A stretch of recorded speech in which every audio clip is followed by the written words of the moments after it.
Honorable Minister Chidakwa, Honorable Minister Ramatlhodi, all VIPs present today, ladies and gentlemen, all protocol observed. Thank you very much for inviting me and giving me an opportunity to share a few words with you.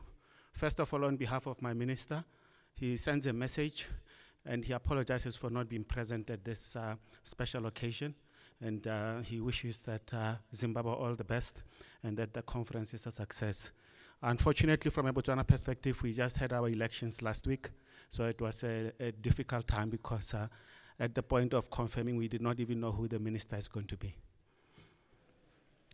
Okay, I'm going to share with you some of the things that we did in Botswana, but I'm sharing them for one reason.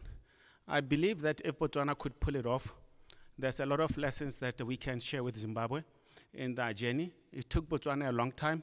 It doesn't have to take Zimbabwe a long time because they have seen that it is possible. And I think the world has accepted the reality that Africa is here to stay and Africa has got a role to play.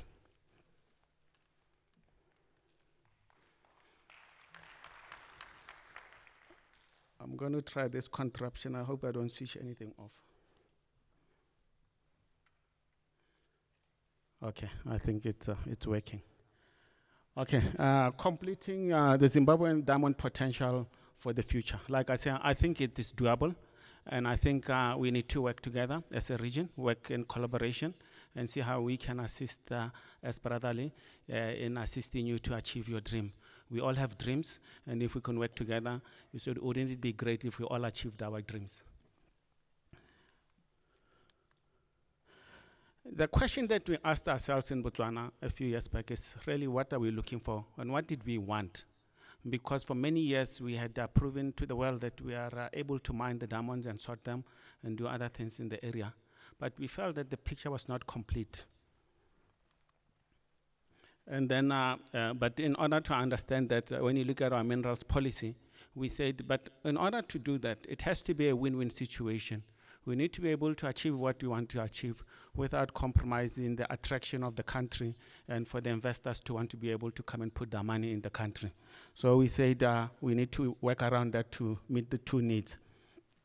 When you look at the diamond pipeline, the value chain, Botswana was only functional for many years up to the point of sorting. And then we decided that we are not getting the maximum value that we could be getting for our natural resources. And we must not lose track that we have been charged with responsibility by our nations to look after these resources. And they're finite, they're not forever. And we owe it to our generations that are coming to be able to answer and say we did what was right for your, with your resources. Then in 2011, Botswana went into its agreement with DBS. The previous one had finished and we signed a new one. And we decided to extend it. We made a number of changes. One of them is we said, we're going to make this a 10-year agreement. And because we're giving DBS 10 years, what do we get in return? We asked for 4 things. One of them was that DBS relocates its selling functions from London to Gaborone. A lot of people thought we were crazy, but that's what we asked for. Then the other thing that we asked DBS to do is to give Botswana on an annual, increasing annually a percentage of the diamonds that we get from Botswana. The Botswana government would buy them the same price as DBS buys them from DTC. And we said between 10 and 15%. Now they're giving 13% to Botswana government. Then Botswana government formed a company called Okovango. The purposes of this company, Okovango Diamond Company, was to be able to sell the allocation that we are getting and that we are buying from DBS. I'll get into the reasons why we wanted that. The other thing that we did was to say to DBS that they need to increase the local supply to the cutting and polishing factories. We say to them that they must increase it from about 500 US dollars per year to 800 US dollars per year. So because we wanted to increase the number of factories locally. So those were the major things that the agreement gave us. Why did we want this 15%? This 15% is very important for a number of reasons. Reason number one being it gave us an opportunity to be able to experience and understand the market ourselves. Up to that point, we had relied on DBS to share with us and tell us everything that was happening on the market. We knew nothing. So we decided that we wanted to participate. And we wanted to also explore which selling option worked best for us. DBS sells on a contract basis through site holders. We'd structured Okavango to sell through auctions. So that gives us an ability to be able to compare prices and see the performance of both companies. So at least now we know whether the prices we are getting from our other partner are reasonable or not reasonable. The other reason we put that, we felt that with the site holder arrangement, it's very difficult for citizens to participate because to be a site holder is demanding and a tall order. For a small person to get involved, it's very difficult. So we decided that this will give us an opportunity also to allow for the small people to participate. And we also felt that with the relocation of DBS to Gaborone, it would bring a lot of traffic and it would catalyze the whole industry if there was another supplier besides DBS locally. So we looked at this crystal ball and said, what does the future hold for Botswana? But before we get there, unfortunately, the quality of the slides are not showing very well on the screen there, but I'll try and talk to it. I don't know if you can adjust that because it's quite bad from here. But it's fine, I'll just go ahead. What happened is we decided to get into the cutting and polishing industry, but we took it at gradual steps. In 1981, we had 4 cutting and polishing companies established in Botswana.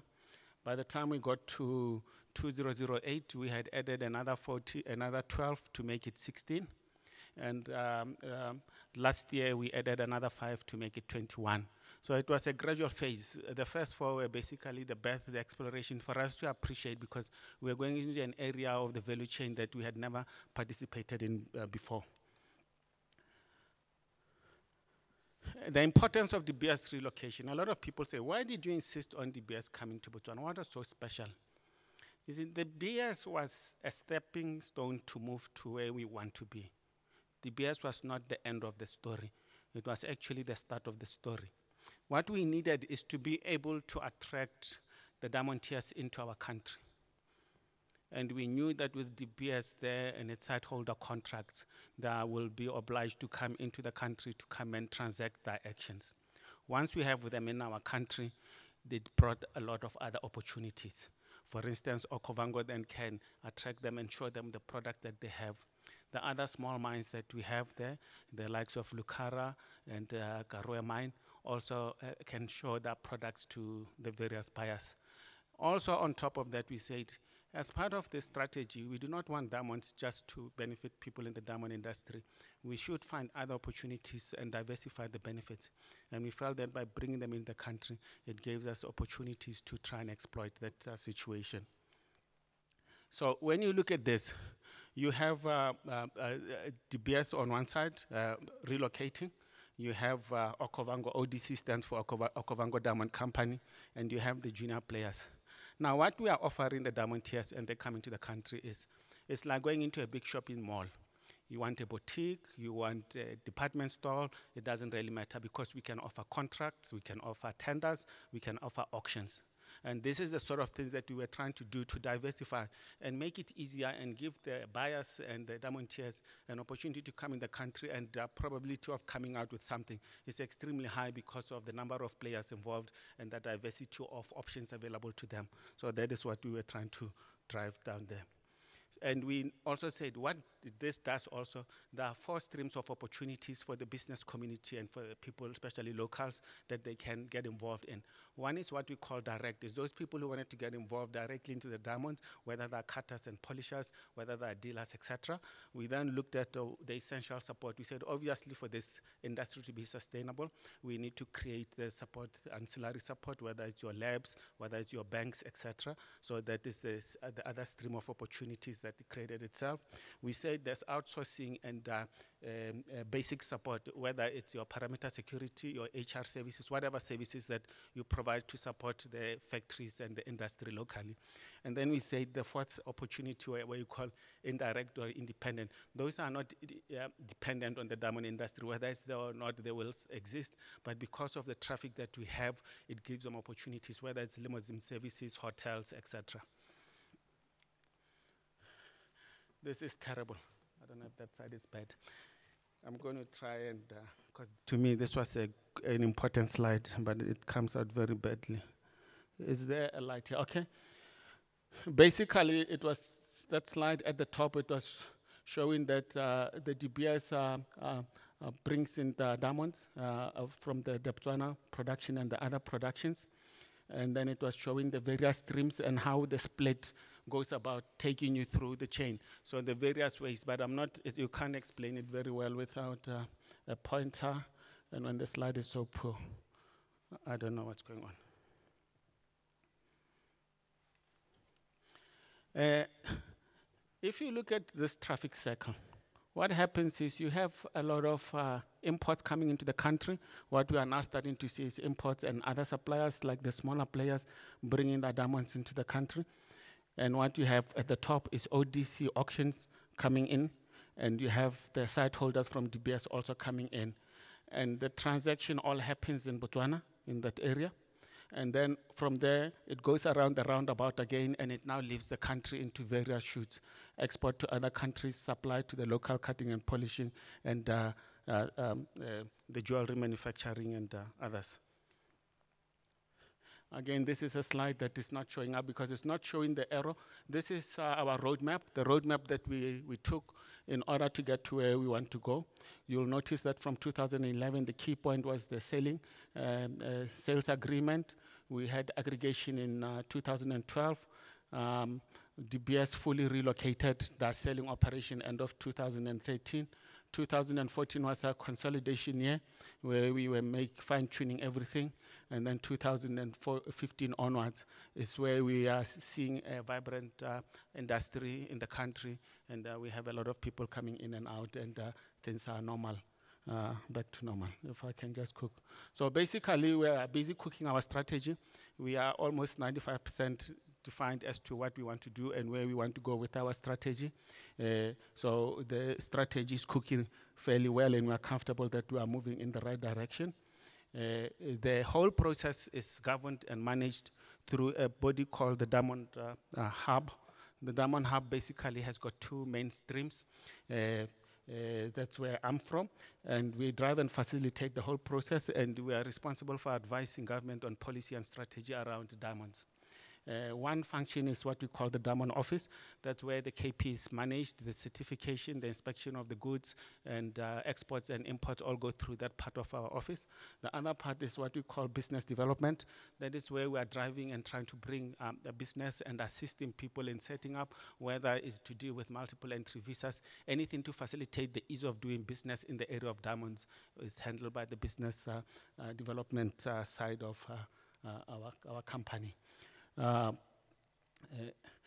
What we felt is very important at the back of our minds, everything we do is stability. You need to make sure that what we do is sustainable. And in that area of sustainability, there's a lot of things. For instance, we have got things that quantity versus quality. One of the things that we saw is the excitement where people wanting to set up cutting and polishing factories. And where we find that if you do not have consistency of supply and other factors are not in place, you're just setting up yourself for failure. So those are the sort of things that as Zimbabwe also goes through this, they need to look at those things that what they're putting down are things that they can also sustain, because it's quite easy to move very quickly and end up with things not quite working out. And we also said we need to target Africa. We need to partner with Africa producers and sellers.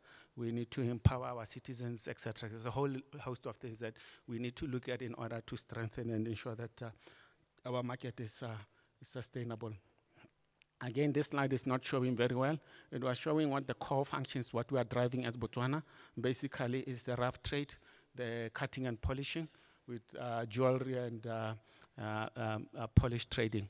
And around there was the critical players that are necessary and essential to be able to support that particular operational center that we call the core, and then the other affected parties. This is even worse. This is what we call a cluster. The slide is not doing justice to it. What you find that as the diamond industry grows, there are many other industries that are codependent with the diamonds, and what happens naturally, a cluster forms. So we have a cluster back home that meets regularly to see how we can assist each other in sharing and making sure that everybody in the cluster benefits and support each other, etc.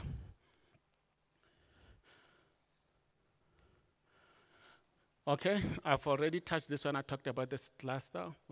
What is core to Botswana are 5 things. I've touched on 4 of them initially, because the 5th one we've recently just introduced and start putting pressure on: rough and polished diamond trading, cutting and polishing industry, jewelry manufacturing, ancillary or support services, and the citizen participation and empowerment. This is something that we're starting to drive now quite aggressively.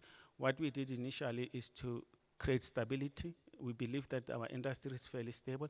It has challenges. I'd be naive to say our cutting and polishing doesn't have challenges, but we are comfortable that it is sustainable with the right tweaking and the right supply. And now we are looking at citizen empowerment. We are looking at projects like incubation. What we found through Okavango is buying diamonds is the easy part. People are buying diamonds and they didn't know what to do with them. The distribution process is quite complex. It's not as straightforward as it feels like. So one of the things that you need to do is you need to empower your people through the whole value chain so they understand, otherwise they're going to get stuck along the way. So that's something, again, that you need to think how to best do something along those lines. This is an assurance to everybody here, because there has been concern and the statements have been wrongly stated that Botswana diamonds are going up to 2032. So I just thought I should share with you what is currently happening. We have shown that with our Botswana mines, we can go to 2050 quite comfortably. And this slide shows that. The Horizon 1 is what people keep referring to. That is the plan that Cut 8 and others take us to 2032. Now Horizon 2 plus other projects take us to 2050. So people can be assured that from Botswana production, we'll be able to maintain our current production rates at least until 2050. Africa connection. I think this is very important. I think it's been touched on by a number of people today. I think it is very important because we've been working in isolation as African region. We have both, with all of us, been doing our own thing. As I said earlier, we have our own dreams. But maybe the time has come that we need to do deliberate collaboration, not accidental collaboration, where we set it as our strategy that we are going to come out as maybe the Southern African bloc or Africa bloc. Because when you look at the concentration of diamonds, Southern Africa is sitting pretty. So within SADC, there's a lot that can be done, and it's something that I want to challenge all of us to try and make Southern Africa the powerhouse of Africa, of the diamond industry. We can do it. It will be, and it's quite easy. But maybe it was good that we didn't rush to collaborate initially, because sometimes in a collaboration, you want all parties to be able to contribute and be equal. So if everybody has tried their part, they come with their own experiences, and the value of synergizing that experiences is very important. Whereas if one is just new and you are telling them, you are not really getting the value. So maybe it's good that we haven't been together, but I think the time has now come that we start working much closer together. In conclusion, I can assure you that Botswana, as a rough supplier in the market, we will still be amongst the leading for a very long time. We're quite comfortable that we can play our role and maintain our position there as one of the major producers for at least 2050. We are comfortable that Botswana still remains an area, and when I say Botswana, I think now in the context of Zimbabwe coming on board, maybe one should change that to say Southern Africa is becoming a destination where people can come in. You know, one of the things about relocation, on face value, it actually benefits Botswana. But what we have found is actually it benefits the region. What the diamond tiers do when they come here, They go to South Africa, they visit Petra mine, they visit other mines in the region, they go to Namibia. After they have done that, the opportunity is there that they can come to Zimbabwe, they can go to Angola, because they're already in the region. So they come in to go from Gaborone across to South Africa or to Zimbabwe. It's much easier than them coming. So you've got a captured audience. So this is where things like the relocation can actually benefit the whole region rather than just Botswana, just in terms of the traffic of the diamantiers coming in and out. I think if Africa unite, we can take our place in the diamond industry. And from Botswana, we think we want to wish Zimbabwe all the luck. We believe it's a country that has got a clear vision, and we believe that Zimbabwe can achieve its true potential. It's all in your own hands. And with those few words, thank you very much for giving me an opportunity and sharing our opportunity. Thank you very much.